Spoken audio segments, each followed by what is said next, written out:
안녕하십니까 여러분. 강명도TV 자유조선입니다. 오늘은 당중앙위원회 전원에 의해서 했던 인사 문제에 대해서 좀 이야기를 이어가려고 합니다. 많은 언론 매체들 또 북한 전문가들이 이런 이야기를 했습니다. 당중앙위원회 전원에 의해 조직 문제는 북한에서 보통 인사 문제를 조직 문제라고 하는데 조직 문제에서 다루죠.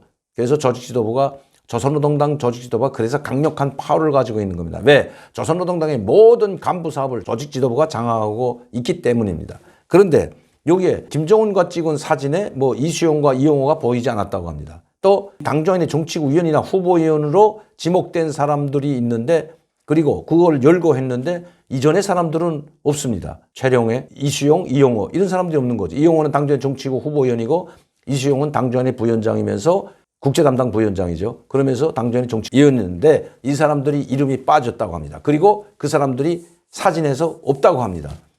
그런데 제가 여기서 말씀드리는 것은 이 당중앙위원회에서 인사 문제를 거론한 것은 지금까지의 모든 사람들에 대해서 거론하는 게 아니라 새로 보강된 사람들에 대해서만 거론한다는 것입니다.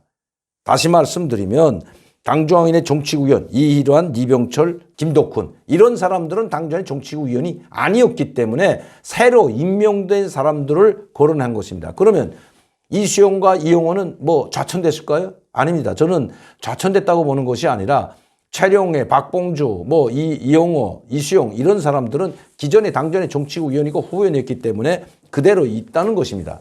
그런데 여기서 또 우리가 주목할 만한 것이 당중앙위원회 정치국 위원 중에 당중앙위원회 조직부 부부장을 임명하면서 여기에 제1부부장 김여정이 들어갑니다. 당중앙위원회 정치국 위원이나 후보위원 명단에는 없지만 당중앙위원회 제1부부장으로 호칭을 합니다. 그러면 당중앙위원회 선전선동부 1부부장이었던 김여정이 왜 다시 당중앙위원회 제1부부장으로 호명되었을까요? 제가 여러분들께 많이 말씀드렸죠. 당중앙위원회 조직부 1부부장으로 옮겼다는 겁니다. 즉 다시 말씀드리면 당중앙위원회 조직지도부장은 아직도 공석이라는 것을 의미합니다. 그리고 제1부부장이 김여정이 당중앙위원회 조직지도부장 겸 제1부부장 역할을 하고 있다는 겁니다. 즉 선전부에서 당중앙위원회 조직지도부로 옮겼기 때문에 김여정은 여기에 제1부부장으로 호명이 된 겁니다. 즉 다시 말씀드리면 제가 여러분들에게 말씀드렸던 김여정은 최룡해 자리에 들어갔다고 하는 거지. 최룡해가 당중앙위원회 조직지도부 제1부부장이었고 조직부장을 겸임했기 때문에 조직부부장 대행을 했기 때문에 조직부 그 자리에 김여정이 들어갔다는 겁니다. 그래서 김여정을 다시 당 제1부부장으로 호명을 했습니다. 그전에도 당 제1부부장으로 호명을 했죠. 그때는 선전선동부에 있었죠. 그러면 현성월은 왜 없냐? 현성월은 이미 당중앙위원회 제1선동부 제1부부장이기 때문에 아직 그 자리에 부부장으로 있기 때문에 인사이동에서 빠진 것이고 호명이 없다는 것입니다. 이것은 북한의 전통적인 관례입니다. 당중앙위원회 전원회에서 조직 문제를 할 때는 새로 인선된 사람들만 발표한다는 것을 여러분들에게 다시 말씀드리고 김여정은 명실상부한 제2인자가 됐다는 것을 이번 당중앙위원회 전원회에서 선포한 격으로 됩니다. 그리고 하나 더 여러분들께 말씀드릴 것은 우리 통일부 장관입니다.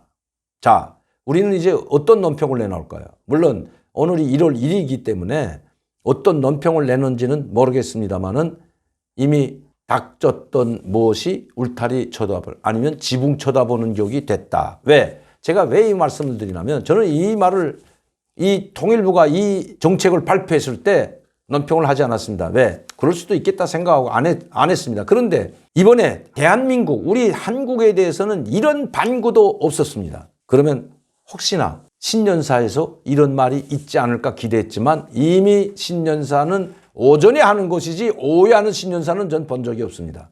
이미 다 지나가 버렸습니다. 그리고 대남정책, 대외정책, 대미정책을 이미 다 천명을 했습니다. 거기에 한국은 빠졌다는 겁니다. 어제도 말씀드렸지만 한국은 이미 없습니다. 그런데도 불구하고 우리 김현철 장관 아직도 정신 차리지 못하고 제가 그렇게 이야기했는데도 북한은 약해 보이면 짓밟는다고 그렇게 이야기했는데 그러면 북한의 관심을 받으려면 강해야 됩니다.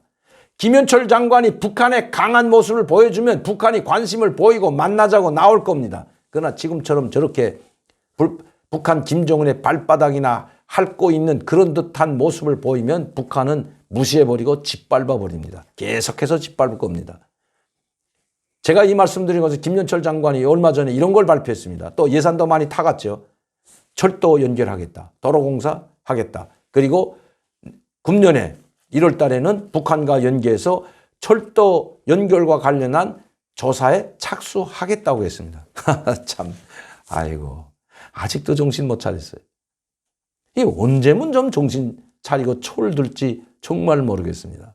유엔 안보리제가 강력히 발동되고 있는 시점에 또 조사를 들어가서 북한이 그렇게도 비웃는데 북한이 뭐라고 했죠? 착공식. 지구상에 없는 착공식이라 그렇게 놀려주었는데도 불구하고 왜 지구상에도 없는 철도 착공식을 했다고 했습니까? 철도 착공식이라는 것은 철도를 건설할 때, 철길을 건설할 때 이제 시작한다는 걸 알리고 그다음부터 다음 날부터 공사가 들어가야 되는데 착공식하고 2년 동안 1년 반 동안 아무것도 하지 못하고 미국의 눈치만 바라보고 있으니 북한이 지구상에 없는 철도 착공식 이따오 같은 거는 하지 말아라. 조사만 맨날 조사만 해서 뭘 하려고 조사만 하냐. 이런 핀잔과 비난을 받지 않았습니까? 그런데도 아직도 정신 못 차리고 아직도 북한에 철도 착공식을 하겠다느니 도로 착공식을 위한 북한과의 조사에 착수하겠다. 금년도 북한이 받아 안 줍니다. 한국 정부는 혼자서 단독으로 할 수 없다는 걸 왜 국제사회의 일환이기 때문에 우리가 북한과 같은 독재 국가가 아니고 이 국제사회로부터 왕따 당하는 국가가 아니잖아요. 우리는 정상적인 국가이고 대한민국은 국제질서에 부합되고 국제질서를 유린하지 않는 국가입니다. 정상적인 국가로 인정받고 있는 나라입니다. 북한은 아니잖아요. 정상적인 국가가 아니고 핵 개발을 하고 우리를 핵으로 위협하는데도 불구하고 그 착공식에 필요한 조사를 들어가서 돈을 얼마나 가져다 주려고 하는지 북한이 그렇게 김연철 장관의 말을 받아들이지 않습니다. 물론 내년 선거 때문에 북한을 끌어들이려고 했는지는 모르겠지만 어리석은 생각 그만두고 그러면 그럴수록 더 무안만 당하고 망신만 당하고 국민들로부터 신뢰를 받지 못한다는 것을 명심하고 김연철 통일부 장관 국민의 세금을 가지고 장난치지 말라는 것을 다시 한번 경고합니다. 물론 당신이 한 건 아니겠지만 청와대 지시를 받아서 그런 이야기를 하겠지만 정신 차리고 안 될 건 안 된다고 청와대나 대통령에게 이야기하세요. 망신만 계속 당하지 마시고. 참 어리석기 짝이 없습니다.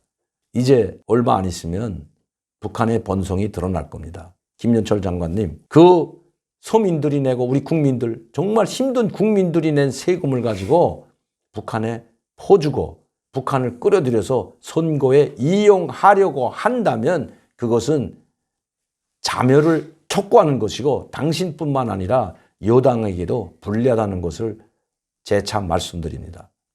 오늘도 강명두TV 자유조선을 시청해주신 여러분들께 진심으로 감사를 드립니다. 그리고 많은 격려와 후원을 보내주시고 있고 또 자율 구독료를 보내주시는 여러분들께 진심을 감사를 드리며 우리가 한번 해보겠습니다. 제가 한번 해보겠습니다. 제가 한번 북한을 변화시켜 보겠습니다. 그리고 레짐 체인지 한번 해보겠습니다. 앞으로도 많이 사랑해 주시고 격려와 후원을 부탁드립니다. 감사합니다.